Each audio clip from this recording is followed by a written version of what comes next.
Tadi kita kembali mendengarkan pernyataan dari Wakil Ketua DPR RI Sufmi Dasko Ahmad dan juga Menteri Hukum Supratman Andi Aktas terkait dengan persetujuan DPR terkait surat Presiden Prabowo Subianto yang memberikan abolisi dan juga amnesti kepada Tom Lembong dan juga Hasto Kristianto.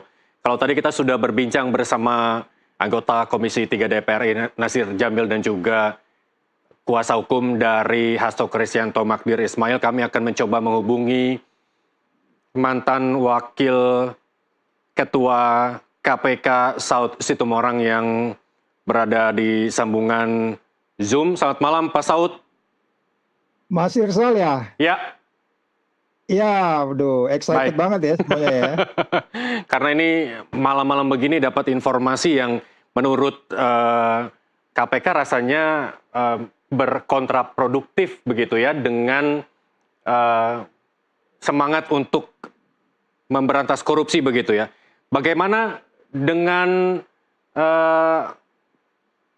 tanggapan Anda terkait dengan abolisi dari Tom Lembong dan juga amnesti dari Hasto Kristianto? Ya, saya mulai dari Tom Lembong dulu ya. Ya. Ya, tentu pertama saya mengatakan konsisten dengan pernyataan saya selama ini bahwa memberantas korupsi Anda strategi, struktur, skill, style, cara-cara bisa berubah. Nah, yang nggak boleh berubah adalah yang di kepala kita yang kita sebut sebagai nilai, values yang saya sebut itu, bahwa Anda harus adil, Anda harus menimbulkan kepastian, terus Anda menimbulkan kemampatan, terutama di dalam pemberantasan korupsi. Nah, kalau kita mulai dari kasusnya Lembong ini hukum yang adil, apa kita udah adil? Nggak usah debat, kita bisa 5 hari loh debat.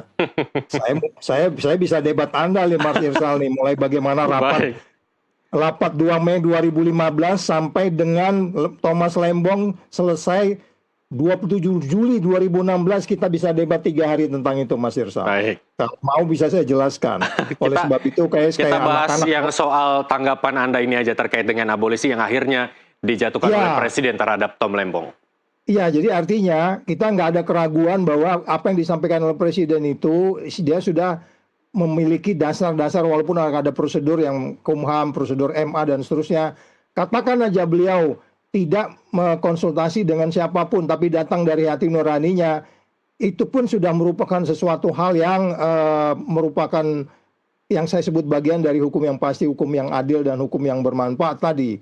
Jadi apa yang disampaikan itu kan sudah menjadi apa yang kita dengar selama ini, bahwa kasus ini tidak memiliki niat jahat yang mens rea actus reus dan seterusnya. Makanya saya bilang kita nggak usah debat lagi ke belakang karena itu udah selesai dan itu cukup fakta-fakta di pengadilan.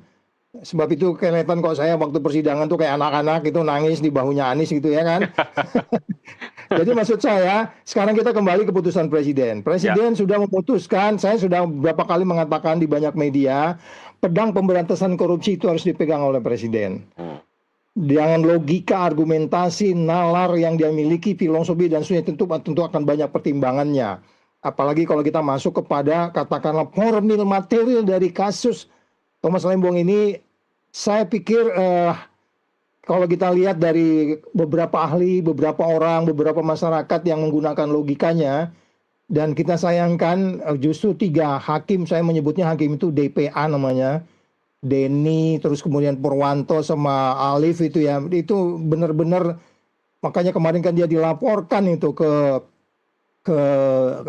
Komisi Yudisial. 3 hakim itu nalarnya sangat jauh dari apa yang kita harapkan sebagai seorang hakim yang harus menimbulkan kepastian hukum. Dan saya pikir pasti Pak Prabowo nggak mungkin nggak mengikuti case ini. Jadi artinya sudah firm di situ, kita appreciate karena ada suatu proses pengadilan anti korupsi yang sebenarnya benar-benar harus memenuhi unsur-unsur pasal 3 yang dikenakan kepada Thomas Lembong, which is itu tidak ada sama sekali. Jadi sekali lagi kita berharap Prabowo sehat sampai 5 tahun ke depan dan tetaplah firm di dalam penindakan.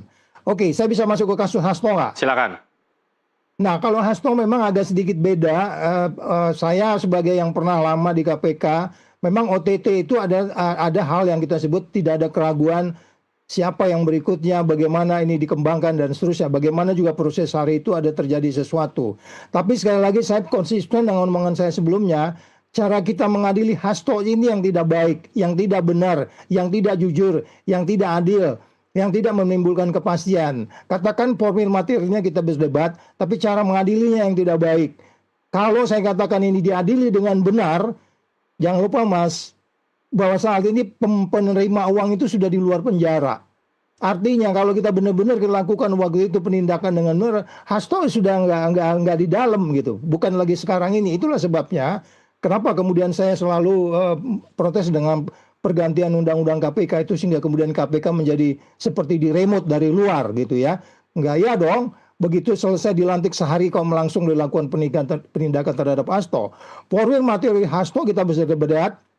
Dari sisi OTT-nya saya juga nggak ragu, tapi cara kita mengadilinya, oke, daripada of course presidensial, kabinet kita, presiden harus menentukan dan dia bertanggung jawab di situ. Of course saya juga harus appreciate di situ, walaupun nanti orang akan banyak mengatakan implikasi. Oh begini cara pemberantasan korupsi, kita bisa lihat kalau kita melihat prosesnya. Bagaimana proses itu, kita nggak lepas juga putusan yang disebutnya putusan MA ketika itu, karena putusan MA waktu itu sebenarnya kalau KPU-nya menjalankan perintahnya bahwa DPP PDI bisa menempatkan siapapun sesuai dengan putusan mereka, itu sebenarnya bisa dilakukan. Jadi sebenarnya itu bisa berdebat juga. Kenapa itu terjadi suap menyuap itu? Gitu Mas Irsal. Baik, saya juga akan meminta tanggapan Anda dari dua kasus, yakni kasus korupsi gula yang menyerat Tom Lembong dan juga kasus penyimpangan perikan dan lain sebagainya yang menjerat Hasto Kristianto. Apa implikasi ke depannya dengan pemberian abolisi ke Tom Lembong dan juga pemberian amnesti ke Hasto Kristianto kalau kita lihat dari penanganan kasusnya ke depan? Yang paling penting seperti yang saya katakan di bagian depan, memberantas korupsi itu di sustainability-nya yang penting. Keadilan yang penting, kepastiannya yang penting, kemudian kemanfaatannya. Kalau ini kemudian kita tidak sustain, dan semua kasus kita lakukan abolisi, semua kasus kita lakukan amnesti, tentu tidak baik. Kan kita sudah lihat bagaimana proses ini sangat syarat dengan yang kita sebut sebagai politisasi.